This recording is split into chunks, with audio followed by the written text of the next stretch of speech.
time to come and, come to the 15th episode of Speak Up by Smiley Movement. So to kind of kick off this episode, GK, can you tell us about your band and like music?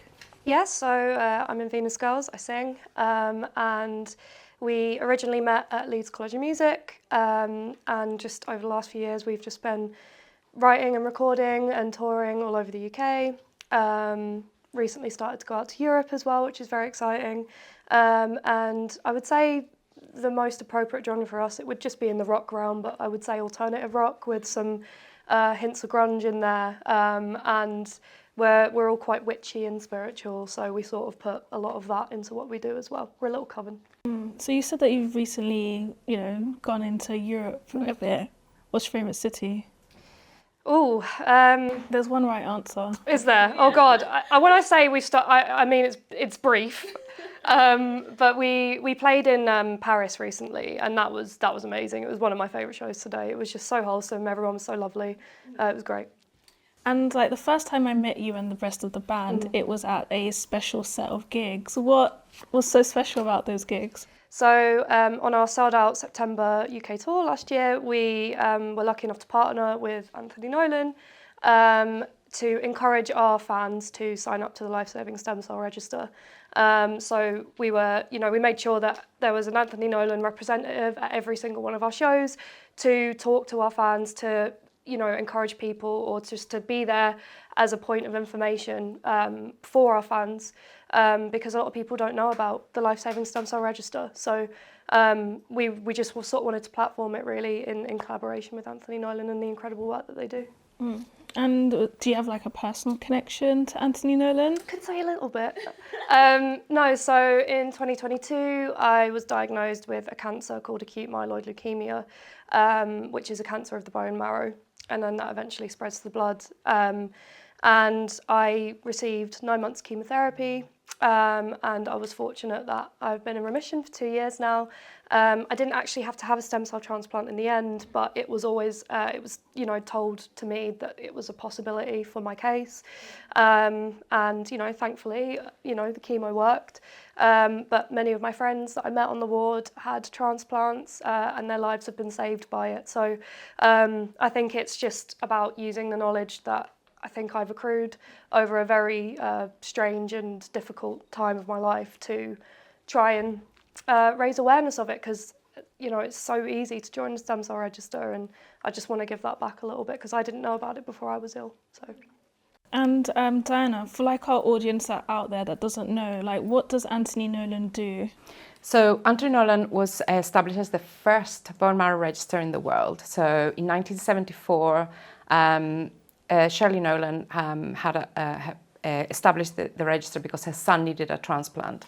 So a bone marrow transplant is used when people have a problem in their blood cells are damaged in some ways and they don't function. So you need to get a replacement, and you get it from another person. However, it's not that simple. You can't get it from just any old person. It has to be matched to your tissue type. And she couldn't find a donor for her son within their family, which is usually where you go first.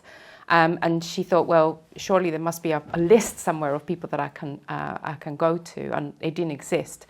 So she set up the first bone marrow register here in the UK. And since then, the organisation has grown. So apart from the bone marrow register itself and managing basically any time anybody in the UK needs a transplant, they come to us and we will find them a donor.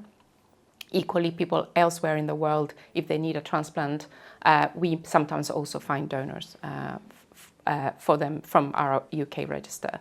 Apart from that, we also have a research institute, which is where I'm part of, and what we do there is try and find why or how does the transplant work, how can we make it safer, how can we make it easier for patients to receive any form of cell therapy. How can we improve the outcomes of patients that receive transplants or any other type of cell therapies in general. We also have all sorts of other services for patients. So the organisation is actually quite large now, and we do lots of other things related to transplant. Yeah, it's like quite good that it's like grown, but like for people like me that's not a science whiz, what is like a stem cell? So in your body, you have to replenish the cells that you have. So all of your organs are made up of cells, and obviously they have a finite lifespan. So a lot of your organs will have stem cells which basically regenerate that organ. The blood is no different, and those cells live in your bone marrow, which is kind of the middle bit of your bones, and in there they sort of sit around like happily living. And if there's a reason, for example, you have an infection or you bleed like substantially, your stem cells kick into action and they'll regenerate that tissue. The same is true for the liver, and the skin regenerates constantly, your intestine. So we have lots of stem cells. So they're just there to regenerate. That's quite great. And you've had like a long and extensive career as a stem cell biologist. What drew you to that? Probably multiple reasons. So I was interested in science in general. My father had a pharmaceutical company. I'm actually originally from South America, and so through that I was first interested in chemistry. I thought that was my thing, and I had test tubes and things as toys when I was younger. But then I became more interested in biology and specifically in genetics. I also had a sister with Down syndrome, which kind of made me interested in that aspect of it as well, in developmental biology, and that's kind of how I started. And then accidentally, I suppose, I became interested in stem cells, and I've been working on stem cell research in various guises for at least 15 or so years. So GK, going back to you, would you be able to like take us back to the moment when you were first diagnosed and like the impact it had on like your music, your relationships, and like just the way you lived? Yeah, so I've been getting ill for maybe about 6 weeks before I was diagnosed. With the nature of a cancer like mine, it's acute, so it comes on very suddenly and presents very suddenly. So after various, testing and everything like that, I was, I guess there were a few moments where I was sort of in and out of hospital, and things just gradually started to look a little bit more bleak, I guess is the word. And I remember being in the waiting room to be, they called me and they said, off the back of your test, we'd like you to come in and see us. And I knew then at that point, they were calling me in early, so I was like, well, this isn't good. And I don't feel very good. So, I sort of had put 2 and 2 together. They hadn't actually said to me that they were testing me for leukemia, but they had said that it was a possibility. They were just investigating to see an array of different things it might have been. And I remember being in the waiting room and seeing various cancer posters sort of around, and I was like, oh my, like that's going to be me. Like that is, that person on that poster, that is now the mindset I'm going to have to get in. So I think, getting the diagnosis, it was such an astronomical change. All your priorities change, the way you view everything changes, the way you view life, the way you view your relationships, the way you view everything. It's like all that noise that took up your days before is just silenced. And then you're like, you just sort of, in my experience anyway, I went into like a primal fight or flight mode. Obviously, in many ways though, it was like a relief to find out what it actually was, because for so long there'd been many questions of what it was and what the prognosis would be. And so I think to get that information, it was one sort of anxiety eased in that way. But then on the other side of the coin created many others. So I think it just impacts you in a way where you just you lose, at least at the age I was diagnosed, I was 24, you lose a sort of innocence, and there was just so much that I was, naive about, I think, in many ways. The things you see on a cancer ward, the things that you go through yourself, the things that you see other people go through, you just can never look at things the same. And that naturally will have an impact on your relationships, because especially, I think particularly if you are young, chances are you don't really know anyone else your age that's had cancer. You maybe might do, but it's not very common. I certainly didn't. So I think I found it really hard to relate to people. All the things that I had in common with people sort of became less apparent to me, and there was this one big major life event now that I was desperate to relate to someone with, and I struggled, which is where, I guess meeting people on the ward comes into that, and that sort of community aspect, I think, comes into it, because it has an impact not only on your relationships but your career. I mean, with the band, we were booked for major festivals the year I was diagnosed, Truck, Kendall, Calling, like all of these, major UK festivals, and it was just, the slate was just wiped. And, not only was my career on hold, but my bandmate's career was on hold as well. And that's, obviously not my fault, but it's a burden I guess I carried because, it's my body, it was my illness, So I think it was challenging to process it, because there was nothing for me to grab onto in other people, and I'm such a talker with my friends, and they were great, they were so good, but thank God they can't understand. So I think that's one thing I found very, very challenging. And Diana, I don't think you do much like patient-facing work, but like, is GK's experience with like being a young person with cancer, like, is that quite common for people to experience? I think in general it's common to everybody. I think thankfully, although cancer is fairly common in the population, you always think, somebody's father or somebody outside your family, but it always feels very remote. So having first-time experience of somebody with cancer, or somebody that has to undergo treatment similar to cancer is rare. So always finding people to relate to is something that they'll tell you. And I think this thing about having a limbo situation in your life is very, very common. Yeah. So I think, but nobody kind of prepares you for that. Nothing can prepare you for that limbo. And especially because you don't know how long it's going to be for. I think the only thing that we could probably relate it to was COVID, when everything stopped and we don't know when it will start again, and everything else is put on hold until something else happens. So I think it's a very common thing. I mean, we do have quite a lot of resources for patients in Adrenal, and thankfully we've realised how important it is for people to talk to somebody.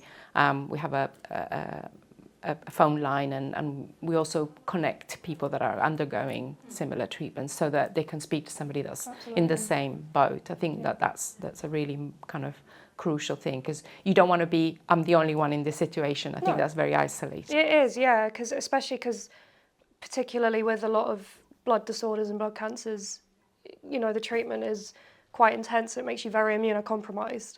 So I didn't feel well enough to socialise anyway, but even if I did, I wouldn't really have been allowed to, because I was so vulnerable to infection, and that can endanger your life if you're immunocompromised. So it was, even that was very isolating. And, COVID was often an example I used, trying to describe it to my friends and family it's like I'm living in my own personal lockdown when I get to watch the world carry on, but it's like I'm still in a lockdown, and so that is very much what it was like. And you said that you didn't need to receive a stem cell transplant in the end. Is that a common treatment for your type of cancer that you had? Yeah, so it's usually second-line treatment. So, and I can't speak for every case, but in my case, it was, we'll try the chemotherapy, and it was planned to be 4 cycles of chemotherapy. And they were particularly interested in how I responded after the first 2. That was the decider. Because my chemo was split into 2 sections, induction and consolidation. So induction is like, get rid of it, get it into remission, and then consolidation is supposedly like future-proof, try and keep it away long term. And they're particularly interested in the result you have after your induction phase of your treatment. And if that looked, good, then they could say with not any type of certainty, but they could predict that chemo would likely be viable on its own. But they very much said to me, like, a stem cell transplant is a possibility. This is what will happen if you need a stem cell transplant. This is the process. So it was very much, for the first half of my treatment, that might happen. I was very aware, and that's how I became aware of Anthony Nolan, was through that. And like, were you mentally preparing for it, like when you were told that it could happen? Yeah, absolutely. And, I started naturally reading into it and researching and, what it means to have a stem cell transplant and the process behind it and the science behind it, like Diana was explaining, like I read into all of that. Because, for the first, my treatment lasted sort of 8.5, 9 months. So for the first half of that, there was a large part of my brain that was like, might need a stem cell transplant, might need, so, and that can lengthen your treatment time as well. So it was that another reason why I was like, how long am I going to be out of action for, So, I was fortunate in that the chemo worked on its own, but it's still a possibility if I relapse, that will be the next line of treatment for me, so. And Diana, could you give us a bit of context on how does it go from someone wanting to donate to someone receiving a stem cell transplant? Yeah, so the register in itself, sort of, you can sign up anytime while you're between 16 and 30. After that, they don't want us anymore. But once you sign up, there will be they'll send you a kit so you can send a sample. Usually, it's just a buccal swab, and with that, they will analyze your DNA. Where they basically establish what tissue type you are. And that's what puts you effectively on that register to say, this is the tissue type of this person. We all have slightly different flavors of the HLA genes, and essentially we have to be able to match that to the patient. So once they go in the register, they'll stay in the register, and if when there's a patient needing a transplant, they will search through the register and they will find the nearest match to the patient. We then call up the donor. One of the difficulties that happens is when people have signed up a long time ago is that sometimes their contact details are not up to date. So if anybody's out there, and can you please renew your contact details? It's really important that we get hold of people. So once we get hold of the donor, we'll ask them to come in for a verification typing, which basically is a way of making sure that tissue type, it is the correct one. Then they're sent for a medical to make sure they're fit for donation. And then we'll do all the prep effectively to make sure that the donor is ready on time for the patient to receive those cells. They have to receive something to mobilize their blood. Effectively, because, as I said, the stem cells live inside your bone marrow, they need to be mobilized into the blood so that we can take them out. Definitely. So it's GCSF. We give 5 injections of GCSF prior to the donation, and then on the day of the donation, they will go to a cell collection center. The procedure is actually, it's quite long, but it's actually not particularly painful. You have a needle going in and another one coming out. The cells are then taken. They go through this machine and all your red cells are put back in, the white cells stay behind. They're filtered out, and they go into a bag, and we then have one of the volunteer couriers that basically takes it from there to the patient, and then the patient will get infused after they receive a specific chemotherapeutic regime before. And then obviously we have all the post-donation care to make sure that the donor is fine. And then we just basically hope that the patient recovers. Yeah. In the UK, we have like the NHS. Is Anthony Nolan working with the NHS to make sure that like the people get their stem cell transplants, or is it like the NHS will refer people to Anthony Nolan? No, so we work in partnership basically with the NHS. So the transplant centre will search our registry, and then they will effectively contract the service to us to get that donation sorted out. So we'll do all the logistics, if you like, but it's always in partnership with the NHS. Well, I know you do like the cord donations and stuff as well, don't you? So I know it's a few select hospitals that you do it with, but I know that you collaborate obviously a lot on that front. Yeah. So apart from a peripheral blood donation, we also have a cord blood bank. So we have 2 collections in 2 hospitals in Leicester, one in Manchester and one here in King's College in London, and we have specialised nurses that collect cord blood. We bank that, and for some patients, that's sometimes the only choice they have. So that's why we maintain the cord blood bank. Well, Smiley Movement is a big fan of Anthony Nolan, like basically charity besties at this point. And I like follow you guys on Instagram, where I saw something about you guys saying that you really encourage younger people to be on the stem cell register. Like, why is that? So younger donors are better. Young males are better. That's the bit that I don't like so much, being a feminist. So one of the projects I'm actually working on is trying to understand the biology behind it. But we know that our immune systems basically age. And there is a kind of dip at the age of 30 and another one at the age of 60. And basically that changes the composition of our immune systems. And so to do a transplant, you need a quite kind of healthy, vigorous composition so that you can replace somebody else's immune system. The other thing that we know is that once the new cells are infused, they age much quicker on a recipient than they did in the donor. So in a way, the younger they are, the more likely they are to last the course, in simple terms. But yeah, younger donors are much better. The outcomes for patients are always better the younger the donor is. How can our audience get more involved other than just signing up to the stem cell register? Oh, there are multiple ways in which you can get involved with Anthony Nolan. So money, we're always welcome. So we have quite a lot of work that requires fundraising. We have lots of activities. The London Marathon, for example, is one. But we also have opportunities for volunteering for some of our work. And if you people that are interested, for instance, in helping us understand how best to communicate with our patients, with our donors. Also, we have panels, that can help us with that. So please go on our website, anthonynolan.org, and all the information is there. Or come to a Venus Girl show. We can help you sign up as well. Is that still going on? Yeah, I mean we've got our own sign-up code. So we're always talking about my experience, because it's influenced a lot of our songwriting, so it's always we're proud ambassadors. Yeah, that's great.